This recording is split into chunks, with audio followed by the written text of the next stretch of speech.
Good morning, or good afternoon, rather. Come on in, come on in. Hey, Circle. Alum, welcome, welcome.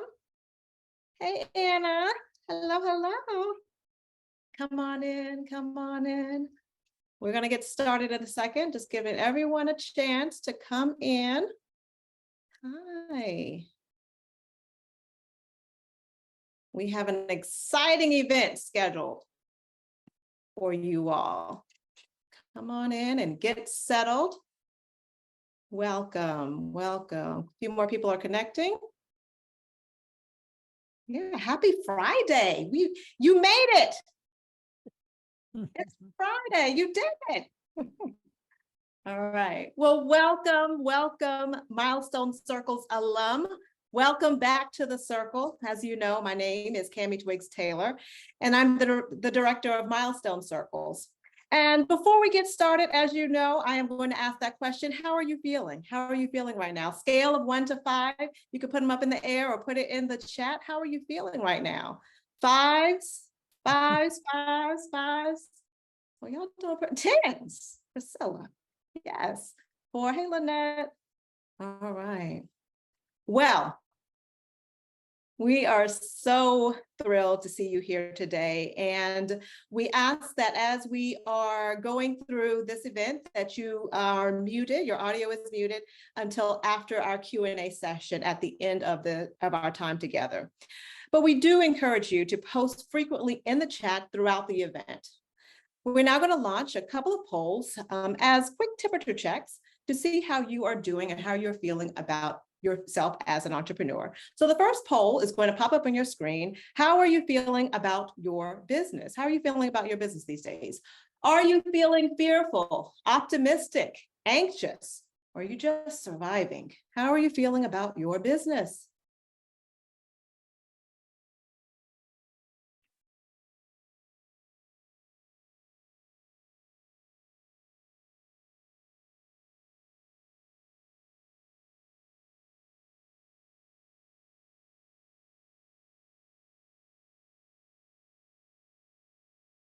All right. So optimistic, most of, look at you all. Yes. Few of us are surviving and anxious. All right. So I'm going to get you to put this next one in the chat. And you know what the question is. What is keeping you up at night? So go ahead and put that up in the chat. Is it finance, sales, marketing, team? Are you just surviving or something else? What is keeping you up at night, or what's waking you up in the middle of the night? Finance, sales, team, or are you just surviving? Looking for a new business, finance and sales, finance. Yes, yes, yes. All right, well, many of you said finance, sales, that's good. So let's get started into our topic. At this time, I will introduce you to your circle sister and host for our event, Sandra. Sandra Gilliard is the founder and CEO of Femininely Free, a coaching and training service that helps ambitious women of color insert their voice and visibility in masculine-dominated environments.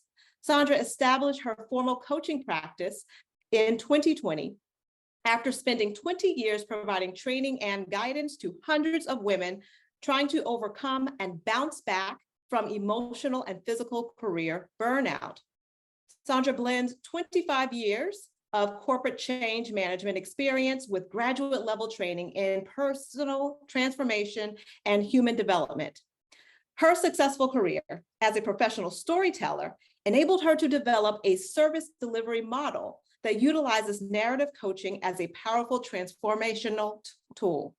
Sandra is a graduate of Circle 7, a cornerstone mentor to multiple circles, and co-leads the Milestone Circles networking group, who hosts Third Thursdays networking for Milestone Circles alum. At this time, I will now pass it to Sandra. Thank you, Kamy, and welcome, Circle Sisters. I'm so glad to see that most of you have finance and sales as one of your major concerns, because this time we are really focusing on helping you build the foundation you need to be in business. We know that being in business means that you have to find a way to to have money come in and in order for it to go out. So you're in the right place right now. And I'm so glad to host this particular session on looking at governmental contracts and how do we find ways to fund our business. We are on a mission at this time to help our entrepreneurs find funding opportunities so that they can stay in business. And with that said, I want to introduce our esteemed guest today. I am going to introduce Thelia and Sacha, and have them present to you about what they bring to the table in terms of finance.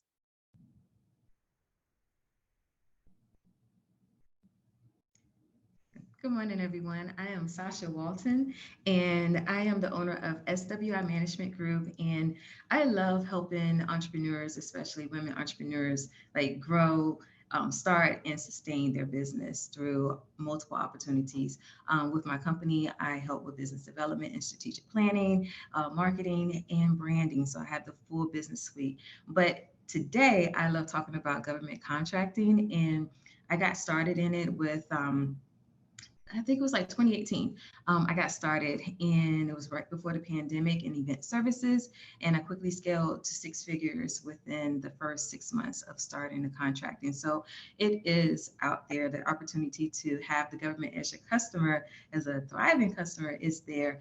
And I'm just going to talk to you a little bit about how to be procurement ready. There are some things that you have to do to get ready for that, or and just basic information as far as like setting up that foundation to be strong. And a part of that compliance is ensuring that you have your entity set up. One of the things that you have to do, and this is like demystifying the myths as well, because a lot of times people think, oh yeah, you just get started doing government contracting, but you need to have your business already established as far as your incorporation, have your entity in order. You don't want to go in it as like a sole proprietor without having your EIN or anything like that, because when you do get set up in SAM, and Thelia will talk about that, they do ask you those questions and verify your business. So you want to make sure that you're compliant in that area. One of the other things of being procurement ready and doing work with the government is making sure that you do have some funding available. Sometimes a lot of people think that you could just get started, and you can, but depending on the type of industry you're going in, you want to have your finances in order as well. So those are some of the things that I love talking to people about, because it can easily get misconstrued about, getting involved in the government. And then you realize that you're going to get paid like 30 days after or 60 days after, you do the work, and you don't have the capital there to help you in that area. So you definitely want to do that. But definitely going to like networking events and meet the primes or anything in your area that can serve as a resource. You can definitely chime in and learn about all those extra steps to do. But then also, a part of being procurement ready is also understanding your type of business that you want to take in front of the government. I believe that one of the myths would be, the government buys everything, and they do. But the thing is, do you have a business, service, or product that can be a resource for the government's infrastructure? That is the part right there that you really have to ask yourself, because although they buy everything and anything, those solicitations may be very, very few and slim depending on the type of business you have. So I would say like the top areas that I've seen, and everyone else can chime in as well, but the top areas I've seen that are very, very competitive, but also in that space that the government does buy is any type of IT servicing, anything dealing with administrative and personnel. Transportation is very, very big, as well as construction, anything dealing with their trades. They want to make sure that if they're going to outsource the resource to anyone that's going to help with their building, it's going to help the people, it's going to help with things like that. Some things, and marketing could be another one, but some things that kind of keep in-house would be anything like dealing with payroll, dealing with, travel is very few that you see travel opportunities out there, just little things like that. But there are other ways that you could work with the government as well. And that's like, setting up contracts, or not even contracts, but vendor contracts. If you are a product-based business, you can go directly to, an agency directly, or even maybe one of the Army, Navy, or one of the exchanges, or anything like that. I know we have so much information to give you guys and try to wrap it up so fast, and it's so much, but I definitely want to kind of hone into those things, because a lot of people do think that it could just happen overnight. And I would say in some cases it can. I know for me, I was in event services. I did that, and it did, come through for me. But it also depends on how well you're established. Having your capability statements, having your past performance as a part of being procurement ready. A lot of times the government will look at, okay, have you done this work for other people? How can we, see your resume in a sense? So that resume is pulled together in what we call a capability statement. And so even if you haven't had performance with a government entity, and you had it like with private or a corporation, you still put that out there because they want to see that. You never know what contracting officer is going to see your information, see that you followed all the guidelines in the SOP or the solicitation, and they say, you know what, they fell within the competitive area, and they'll go ahead and give you a contract. So it doesn't take much for you to become a prime or even get into subcontracting, but it does take you some time to get there because you have to bid on the process and so forth. But when it happens, it's a beautiful thing. So like I said, with me, I had plenty contracts. My contracting extends between federal as well as state and local government. And so I've kind of crossed, all scopes of it when it comes down to it. But yeah, I just wanted to make sure I touched on that. I was making sure I'm not missing anything in my notes. The main part also is not to get overwhelmed. Being procurement ready, there's a lot of information out there. One of the biggest things is, your FARs. That's the part you just be like, oh my gosh, I'm not trying to understand this at all. But don't get overwhelmed. Don't allow the information that you see, don't allow the process that you have to go through to put you in a place of, why am I doing this? You understand your why. Your why is you want to level up your business, to have a bigger client, a bigger customer, that you can get larger sums of money, that you can have concrete contracts that can, be for a year, 2, 3, 4, 5 years, or so forth. It's about positioning yourself and strategically being there. So take your time through the process. Working with the government, bidding on the process, all these things, it is not a microwave setup. It is a pot roast and a slow cooker, for real. And you want to make sure that contract is like that juicy pot roast. And I'm not trying to make anybody hungry out there, but I love that analogy because as entrepreneurs on this journey, it is a slow race. It is a marathon. It's not anything that you're saying, well, I want to get started now and I want to be here in like 2 days or a month or so forth. But you want there to be legacy. You want there to be, always something coming in for you to sustain your business, to sustain your household and your family. So when you're going into this government contracting process, if you're looking to going into it, or if you already are in it, I would still say those who are in it, there's some dry seasons sometimes. So you have to continue to be diligent and not to allow those things to get to you. Trust me, I've been there. I know that. And I've been on all sides of it. The overwhelmed part, the, when is this going to happen part, to the, oh my gosh, I finally made it. So I just wanted to kind of give that to you. And I think my 10 to 15 minutes is up. I'm going to pass this on to Thelia because she's going to talk about how to get started. Yes, good morning. Can everyone hear me? Can you hear me? Okay. Yes, so my name is Thelia Mead, and I am the founder and CEO of StrategyLINC Consulting. We're a management consultancy, and we provide project program management, change management, and data analysis to government, private sector, and nonprofit organizations. I'm a 25-year Army veteran, so if we have any veterans out there, thank you for your service. I started in government contracting after I retired from the military, where I served as a contractor for a company before starting my own company. So I kind of have seen both sides of the fence, or I say three sides of the circle, you know, from the military and working with contractors to actually serving as a contractor myself, providing the service to the government, and now owning my own business, providing government contracting. And so I'm going to talk to you a little bit about how you get started. So, you know, Sacha talked about being procurement ready, and that, you know, is what are you doing prior to registering to do business with the government? Now, to get started with the government, it's actually fairly easy. You know, a lot of people think that it's harder than what it is, but to actually register and get started, it is very easy. And you start with registering in sam.gov, and that is the System for Award Management. And it is sam.gov. So you'll hear people refer to sam.gov. That's what they're talking about. That is where you want to go, and you want to register your business to do business with the government. That is also the location where the government posts all of their solicitations over $25,000. So if you're looking for opportunities with the government, that is where you want to go, to sam.gov. There's a lot of information in there. You can also see past awards that have been made. And that is also a good place for you to be able to check, once you're registered, to be able to check to see if what your service or your product is, if the government buys it to the extent that it can sustain your business.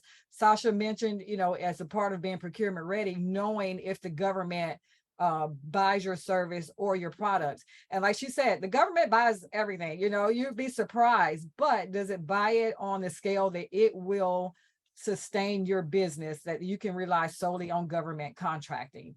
She mentioned IT, and IT is one of those.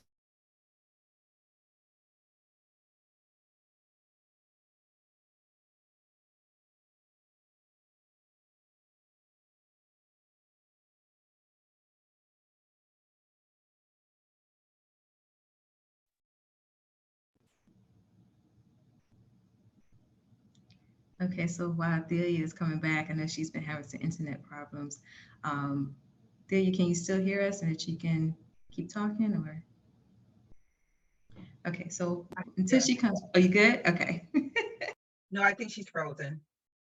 And okay, so I was going to go ahead and talk about, I'm going to let her come back in and talk about how to get started, but just like she was talking about with sam.gov and getting into that, getting set up and everything. One of the things that I would like to say is it's the database for all your solicitations, but it's also an opportunity for you to use that for market research. Are you ready, Thelia? I think I'm ready. Okay. I'm sorry about that.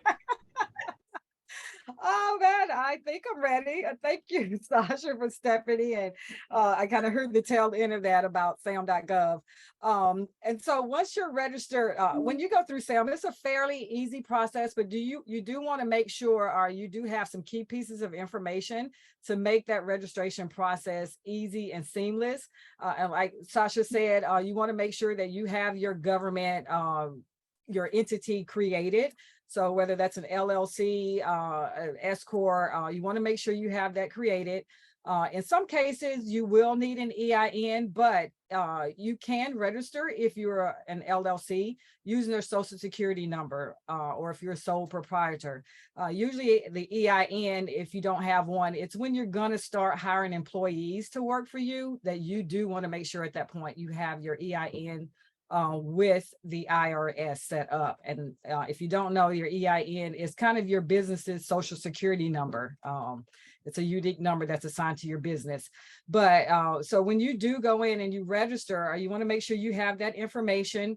And you know, you want to make sure you have a business address. That is key. I know I got started as a home-based business, and there is nothing wrong with that. It has to be a physical location for your business.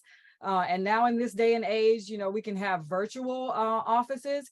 The system doesn't like virtual offices very much. If it cannot verify that that is an actual address, it will reject your registration. But the good thing about it is you will get a notification that your registration was rejected, and it will tell you why. So if it's based on the fact that you have a virtual address that they can't verify with UPS or USPS, then they will tell you that, so you can correct that.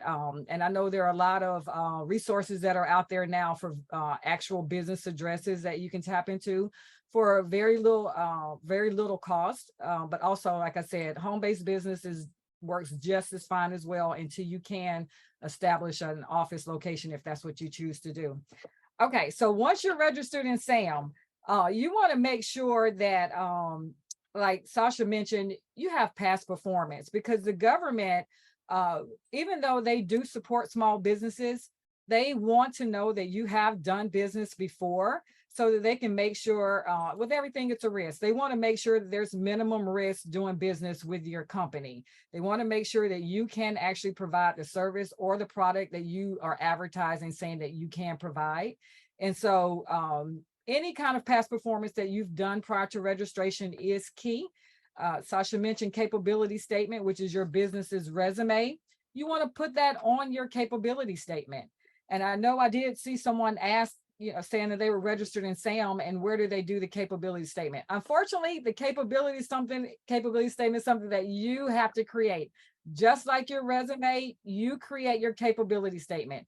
And if you type in capability statement in Google, you will get a million examples, and that you can go through and you can format it and make it look however you want to look, with those key pieces of information. And what you'll see across all of those capability statement, regardless of the format and how they look, you'll see those key pieces of information that you're going to need to make sure is on yours. And that's, details about your business. They want to know who's the contact information. So if they want to reach out to you, your business location, the services you provide, and they want to see any past performance that your business has performed. So, whether that has been in the private sector or with other companies, you want to make sure you put that on there so that they know that you are procurement ready, which tags into what Sacha spoke about earlier. Okay, so once you're registered, one of the myths is once you register in sam.gov that the contracts are going to just start flying in. And we only could wish or hope that that were the case. That is just the first step with doing business with the government, because once you register, then that's when the work really begins. And it can be, like Sacha said earlier, it can be overwhelming, but there is a difference between a process being overwhelming and you being overwhelmed. You don't have to be overwhelmed. There are a lot of resources out there that can help you. And I'll talk about that a little bit in just a second. But you want to make sure that you do the research and obtain as much information as you can, because once you register and you do see a solicitation that you think it's a service that you can provide or product that you can provide, you're going to have to do I'm going to say probably 99% of those solicitations or opportunities or requests for proposals. You might hear people mention these opportunities by any of those names, but you want to make sure that if it's something that you can provide, you have to look at that solicitation, and it's going to require a proposal. And proposal writing is not for the weak of heart. I have tried it, and I have deemed that I leave that to the experts, the people that have been doing that for a while. And if you can afford, and it can be kind of expensive if you hire somebody to write proposals, but if you can afford to do that until you can learn how to write proposals on your own, or you have a team in-house that can write proposals, I would recommend, highly recommend that you outsource that. And I know that that is a service that Sacha's company provides as far as proposal writing, until you can get that education. But writing the proposal is the second step. So once you submit that proposal to the government, along with all of the other businesses that are going to submit their proposal, the government has to go through that information, and they'll make a decision as to who they'll want to award that solicitation to and give that work to. And hopefully, if you do, submit proposals, that you're lucky and you're actually awarded that contract. There's a lot that goes into a proposal, and like I said, you want to do the research. There are a lot of resources out there. You can go to SBA's website, sba.gov, And they have a wealth of resources on their site that can help you understand the proposal process or just the solicitation process and how that works. Now, if you're like me, one of the myths that was told to me, and I drank the Kool-Aid early on, was that, oh, you know what? You are a woman, you are an African-American female, you are a service-disabled veteran on small business. You're just going to get the contracts flooding in. And you know what? Again, I do wish that were the case. So I started my company in 2017. And I got my first subcontract. So I was not the prime company on this contract. I'm a subcontractor to a company that is actually the one that has the contract with the government. And so they sub to me. I got my first subcontract last year. So it is not, like I said, for the faint of heart. You definitely have to be patient when you want to do business with the government, especially with the federal government. It is not, you're not going to wake up and you're going to be rich overnight. Now, not saying that it has not happened, because there have been cases where it has happened. But for the majority of us, we do have to put in the time and have the patience and work at it. Sacha said it, cannot say it enough. You want to network. Not only in forums like this with other business owners, you want to network with companies that are already doing business with the federal government, because those companies are always looking for teammates, someone that can share the workload with them depending on the nature of the contract. And also you want to network to the federal government. So if you're fortunate enough to be in the DC area, they have more than enough events across all of the federal government agencies that they call industry days. And if you can attend those industry days, now that process can be overwhelming because there are a lot. But what I would say is, once you're registered in SAM and you do some research to see, does the government buy my service or my product to the point that it can sustain my company? Look at the awards that have the past awards that they've already awarded those contracts, and see who they awarded those contracts to. You know, that's public information. If you look in SAM, you can see who the companies are that have those contracts. Reach out to those companies. The larger companies all have small business offices or small business liaisons, someone that does their business development. Figure out who that person is. Most of them, it's on their website. They have a small business, or if you want to do business with, our company, there's a link or an email. Reach out to them, and you want to market yourself to those companies, because the best way to get started as a small company, especially if you don't have a lot of past performance, is to partner with a prime. Okay. Show them that, your value and what value you can bring to their team if they were to partner with you.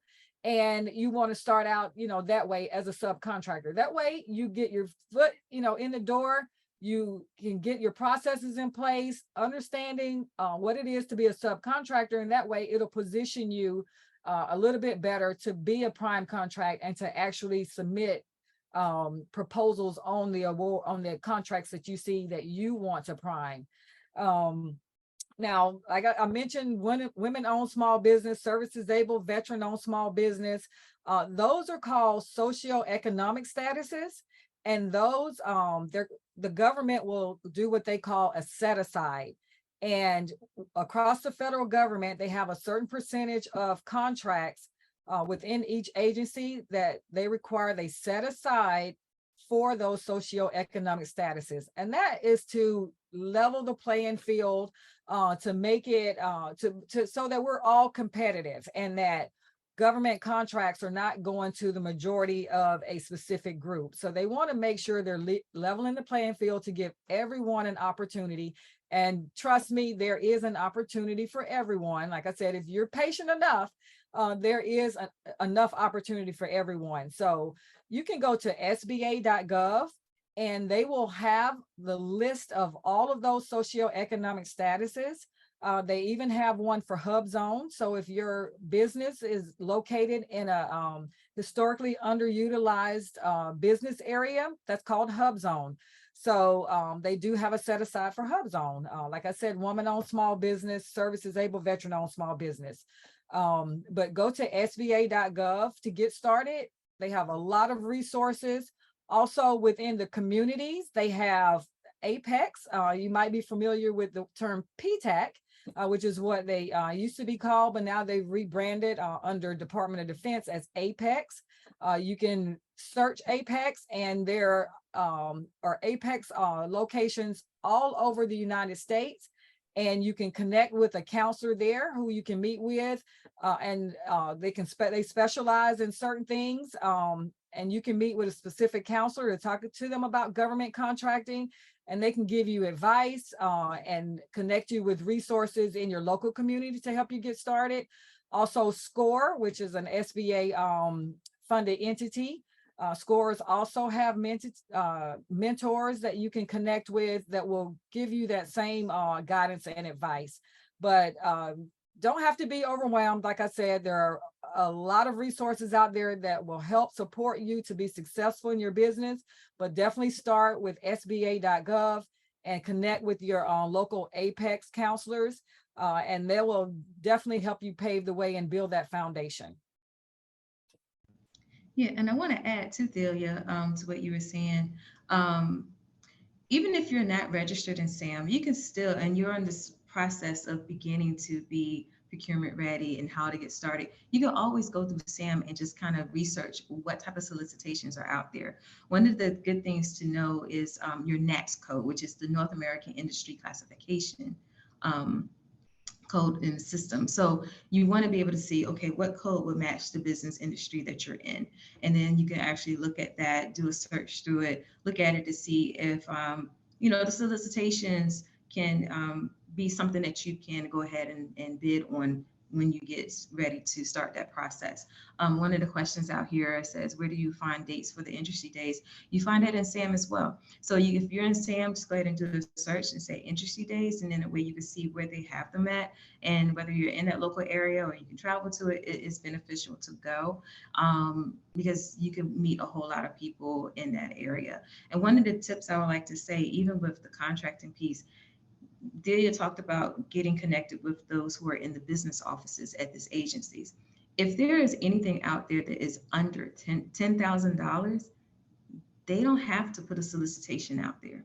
So whether you're in the system already or you're building that relationship with that person in the office, a business, I forgot what their names are. It's like it's a certain name, but Osbu, right? Yeah. So if you're building that relationship with them, they can easily say, hey, look, we have this coming down the pipeline, and can your business handle it?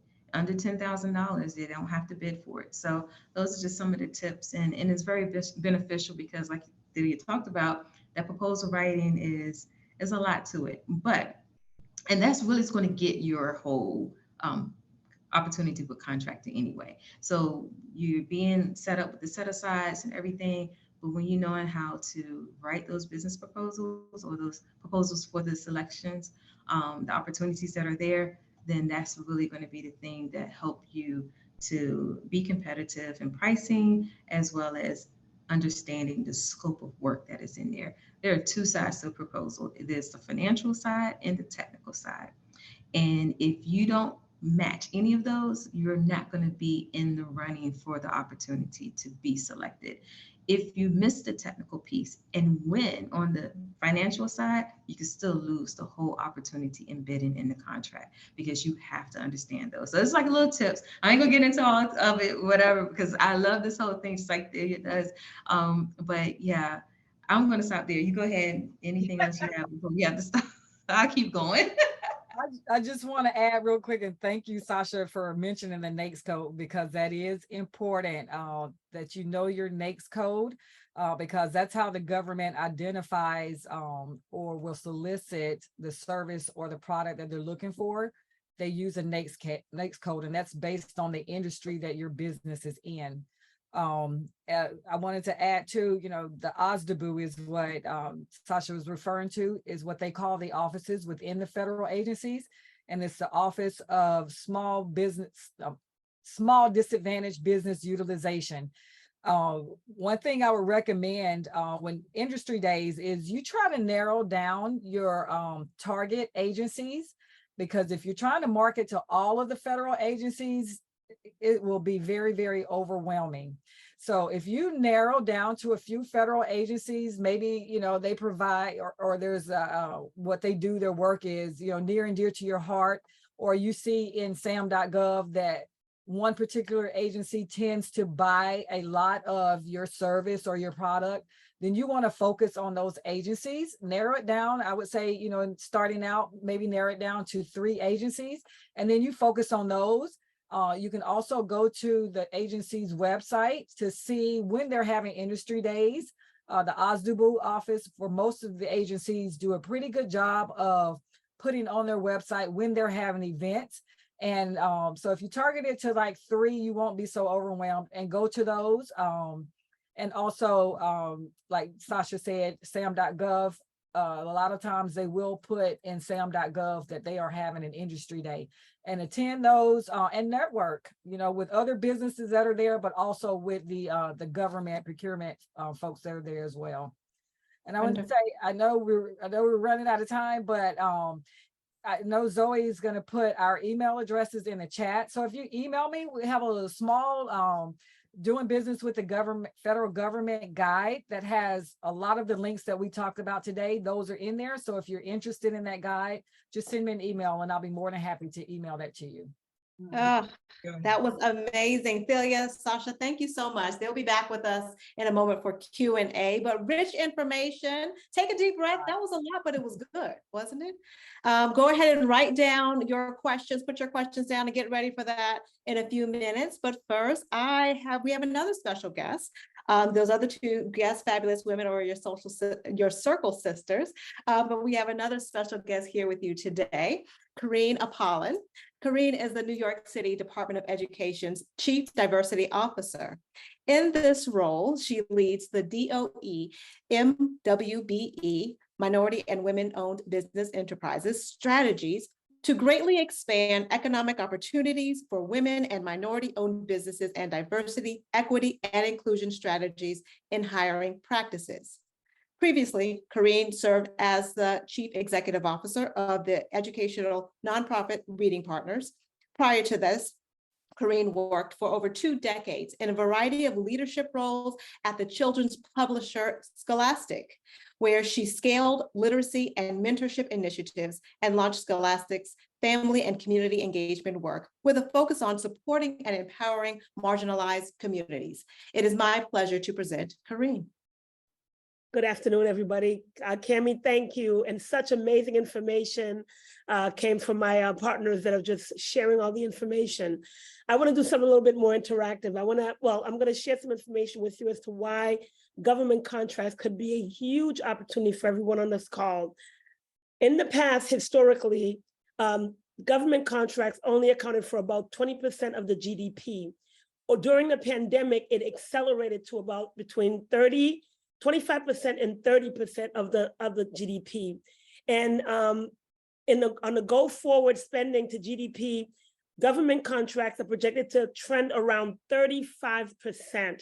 That is a huge opportunity for everyone here and for all of you. Again, good afternoon. My name is Karine Apollon. The work that I am doing is near and dear to my heart because we are really focused in New York City with engaging in increasing MWBE participation, not just in New York City public schools, but also in the city. Mayor Eric Adams has set an aggressive MWBE utilization goal for New York City to reach $25 billion by the fiscal year of 2026 and $60 billion by fiscal year 30, collectively for all city agencies. And so what I'm going to talk to you about today is a little bit of the focus on what we are doing in New York City public schools that will help you as a small business and as an entrepreneur to engage with us as we do our work. But before I get started there, I want to talk to you about how diverse New York City public schools are, to the point around what it is we purchase outside of educational materials is a small fraction of what we do. We have over 1,866 schools, including 260 charter schools. We are the top property owner in New York City with 362.1 million square feet. We rank 5th among city agencies with the most addresses. We are second only to the US military in the number of people we feed daily.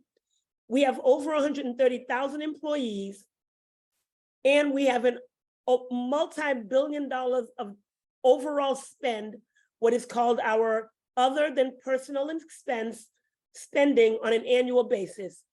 We have a budget of $38 billion. We spend between $10 and $12 billion annually on government contracts and uncontracted purchasing. So when you think about that huge number, I would say that there's opportunities abound. And based on the number of kids we are serving and the students and families and communities, we do so much more than just books and educational resources. Our top 10 spend include transportation, infrastructure, maintenance and repairs, professional services, educational, daycare of children, instructional supplies, general supplies, food, data processing equipment, building and material supplies, and last but certainly not least is textbooks. And so when you think about the wide variety of services we solicit and need and require, there's an opportunity for every person on this Zoom to participate. Some of the things we've done to increase participation was to ensure that we first and foremost addressed our procurement policy and procedure and created amendments that will focus on increasing MWB participation by eliminating the barriers that existed to do contract and uncontracted spends with New York City Public Schools. I'm going to share with you 3 things that were done over the last fiscal year under this new administration with Mayor Eric Adams and Chancellor David Banks. First and foremost, we simplified the MWBE simplified procurement process. That is an uncontracted spend. In the past, it was required that you had at least 3 competitive bids to work with New York City Public Schools for an uncontracted spend up to $25,000. That has changed. We no longer require a competitive solicitation to do uncontracted simplified purchasing. So as long as you have a relationship, you have a good product with a principal, a superintendent, or somebody in the school system, and they want to utilize your service, you really don't have to go through a solicitation process up to $25,000. We're working to change our policy to increase that even higher, and that will soon happen over the coming year. Second, in our solicitation process, we made an adjustment to increase point and price preference, point on all bids for MWBEs, price preference for all bids, for all best value requests for proposals for MWBEs. That allows you to be more competitive with some of the larger non-MWBE firms that historically get all the contracts in the business within New York City Public Schools. That allows you to be more competitive, that allows you to more time and seat at the table to learn and understand about our process, our solicitation process, but to actually be able to engage and compete for some of these solicitations. And third, but certainly not least, our biggest change, because we're technically a non-mayoral agency, we were never required to adhere to the citywide MWBE programs and laws and rules. We've made a change to our procurement policy and procedures that now allows us to adhere to MWBE subcontracting under Local Law 1, Admin Code 6129. And it calls for a minimum of 30% subcontracting requirement on all applicable solicitations and contracts within New York City Public School.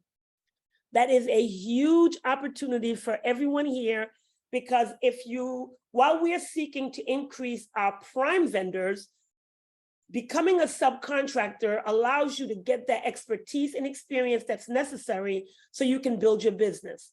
I will also say a big thing that's happening in New York City is we have a special procurement solicitation process called MWBE Procurement Contracting Method. That's MWBE Procurement Contracting Method.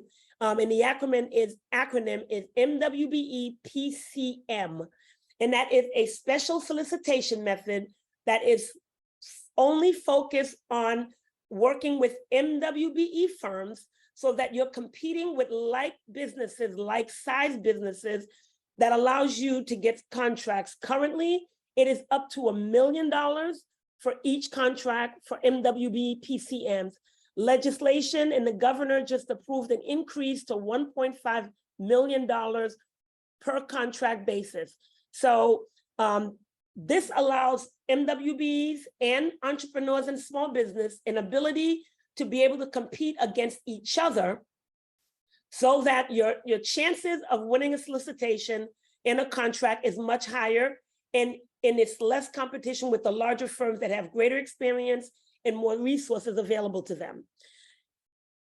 So as I talk about the work that we're doing in New York City, the one thing I would say to you is most important for you to do to start to engage in New York City is to get your certification of MWBE, New York City certification. If you have a New York State certification, it's an easy transition to get to New York City. And if you don't have the New York City certification, I recommend you do that right away, because we require you to have a New York City certification to be able to engage and participate in all MWBE programs that we are building and developing. Additionally, we're making some huge investments in building our Office of Supply Diversity, Office of Business Development, because while we're doing the internal work of breaking down the barriers and demystifying how you can work with New York City Public Schools, we're also building a strong Office of Business Development to ensure we are communicating this out, we are identifying entrepreneurs and small businesses that are and developing them so that they can be prepared to do work with New York City Public Schools. We're building a business lifecycle model that allows small businesses to start on an uncontracted basis. Given the large volume and scale that we need, you can start with uncontracted purchasing at $25,000 and work with 10 schools over a year. That'll get you a $250,000 opportunity. And as you build the relationships and grow, we will start to know who you are and work with you and create opportunities for you to engage with principals and superintendents and communities. And then you can become a subcontractor. You can prepare yourself to do a prime with an MWBE PCM, and ultimately the larger RFBs, requests for proposals and requests for bids. And so I don't want to go on too much longer because I know there's going to be lots of questions. I want to have an opportunity to engage in the Q&A, but if nothing else, I'm making a pitch to all of you to consider working with New York City Public Schools and New York City agencies overall, because now we're all working together and leveraging each other's resources to build a greater opportunity for MWBEs and also share our MWBE businesses throughout different agencies so we can increase our utilization for contracts and our utilization just to grow businesses and create economic opportunity in the city. So with that, I'll stop and pause, and then I'm sure there's lots of questions and I look forward to answering some of them.